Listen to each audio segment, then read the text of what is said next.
চীনকে পুরোপুরি বাদ দিল ভারত। উঠে আসছে চমকে দেওয়া খবর।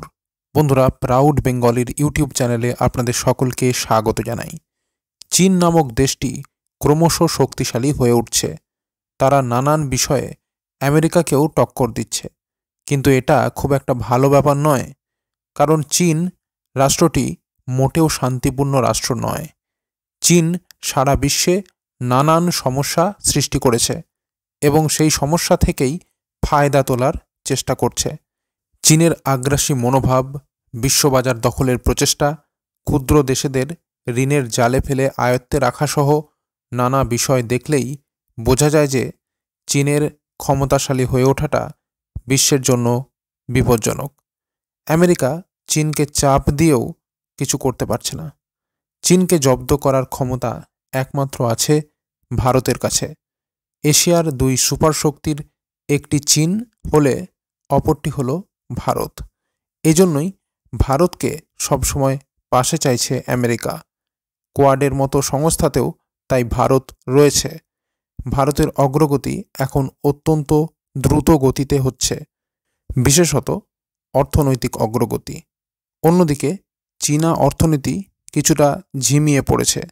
এটা একটা সুখবর। চীনকে টপকে এগিয়ে যাওয়ার এটাই সঠিক সময়। যদিও কাজটা খুব একটা সহজ নয়, তবে ভারত পূর্বেও নানা অসাধ্য সাধন করে দেখিয়েছে, আবারও দেখাবে। এমত অবস্থায় চীনকে পুরোপুরি বাদ দিল ভারত। চমকে দেওয়া খবরটির বাকি অংশ জানার আগে ভিডিওটিকে অবশ্যই লাইক করুন। আর বন্ধুরা, চ্যানেলটি যদি এখনও সাবস্ক্রাইব না করে থাকেন তাহলে এখনই সাবস্ক্রাইব করে নিন।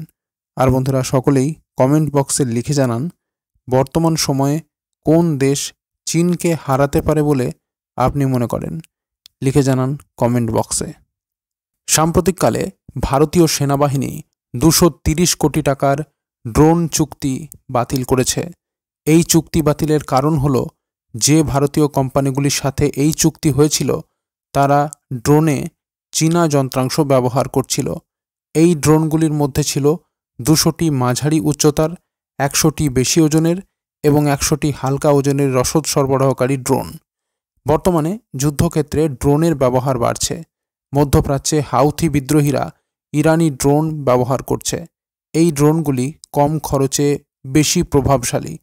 ইউক্রেনও রাশিয়ার বিরুদ্ধে যুদ্ধে ব্যাপকভাবে ড্রোন ব্যবহার করছে। মার্কিন যুক্তরাষ্ট্র তাদের শত্রুদের বিরুদ্ধে ড্রোন ব্যবহার করে সাফল্য পেয়েছে। রাশিয়া ইউক্রেন যুদ্ধে ড্রোনের ব্যবহার দেখে বোঝা যায় এর সামরিক গুরুত্ব কতখানি। ড্রোনের সামরিক গুরুত্ব বৃদ্ধির কারণ, প্রথমত এতে সৈনিকদের প্রয়োজন হয় না, ফলে শত্রু এলাকায় হামলা চালালে আমাদের সৈন্যদের জীবনহানির আশঙ্কা থাকে না। দ্বিতীয়ত, ড্রোন একটি যন্ত্র হওয়ায় এটি কৃত্রিম বুদ্ধিমত্তা দ্বারা চালিত, ফলে এটি মানুষের চেয়েও ভালো সিদ্ধান্ত নিতে পারে। তৃতীয়ত, একাধিক ড্রোনকে একসাথে যুক্ত করে কাজ করানো যায়, ফলে কার্যকারিতা আরও বাড়ে। ভারতও নিজেদের সুরক্ষার জন্য ড্রোনের ব্যবহার বাড়াতে চাইছে। ভারত মার্কিন যুক্তরাষ্ট্রের থেকে MK9 ড্রোন কিনেছে। ভারতীয় সেনাবাহিনীতে ড্রোনের সমস্যা। সম্প্রতি ভারতীয় সেনাবাহিনী যখন পাকিস্তান অধিকৃত কাশ্মীরের আশেপাশে ড্রোন ওড়াচ্ছিল, তখন কিছু অস্বাভাবিক কার্যকলাপ দেখা যায়। ড্রোনটির সংযোগ বিচ্ছিন্ন হয়ে সেটি ভেঙে পড়ে। এই ঘটনার পর ভারতীয় সেনাবাহিনী সিদ্ধান্ত নিয়েছে যে তারা সেই সব ড্রোন ব্যবহার করবে না যেগুলিতে চীনা যন্ত্রাংশ রয়েছে। এমনকি 2010 ও 2015 সালেও directorate general of military intelligence সংবেদনশীল প্রতিরক্ষা ব্যবস্থায় চীনা যন্ত্রাংশ ব্যবহার করতে নিষেধ করেছিল। বর্তমানে ভারতে সম্পূর্ণ দেশীয় প্রযুক্তিতে তৈরি ড্রোনও পাওয়া যাচ্ছে, যেমন জুপা ড্রোন। এই ড্রোনে কোনো চীনা যন্ত্রাংশ ব্যবহার করা হয়নি। ভারতের ড্রোন নীতি। ভারতের ড্রোন ওড়ানোর জন্য কিছু নির্দিষ্ট নিয়ম আছে। গ্রিন জোন, এটি 400 ফুটের নিচের এলাকা যেখানে ড্রোন ওড়ানোর জন্য কোনো অনুমতির প্রয়োজন নেই। হলুদ জোন, এটি বিমানবন্দরের চারপাশে 8 থেকে 12 কিলোমিটার পর্যন্ত এবং 400 ফুটের উপরে, যেখানে ড্রোন ওড়ানোর জন্য ATCর অনুমোদন নিতে হয়। রেড জোন, এটি অত্যন্ত সংবেদনশীল এলাকা, যেমন ইসরো এর কেন্দ্র, যেখানে ড্রোন ওড়ানোর জন্য কেন্দ্রীয় সরকারের অনুমতি প্রয়োজন। ভারত সরকার দেশীয় ড্রোন শিল্পকে উৎসাহিত করার জন্য বিভিন্ন পদক্ষেপ নিয়েছে। সামরিক ড্রোন তৈরিতে 3000 কোটি টাকা বিনিয়োগ করা হয়েছে। উপসংহারে, ড্রোন আধুনিক যুদ্ধক্ষেত্রে একটি গুরুত্বপূর্ণ হাতিয়ার।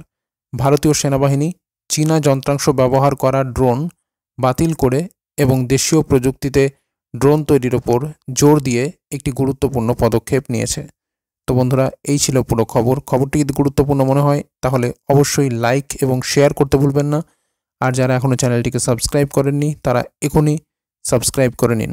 আর বন্ধুরা, সকলেই কমেন্ট বক্সে লিখে জানান বর্তমান সময়ে কোন দেশ চীনকে হারাতে পারে বলে আপনি মনে করেন। লিখে জানান কমেন্ট বক্সে।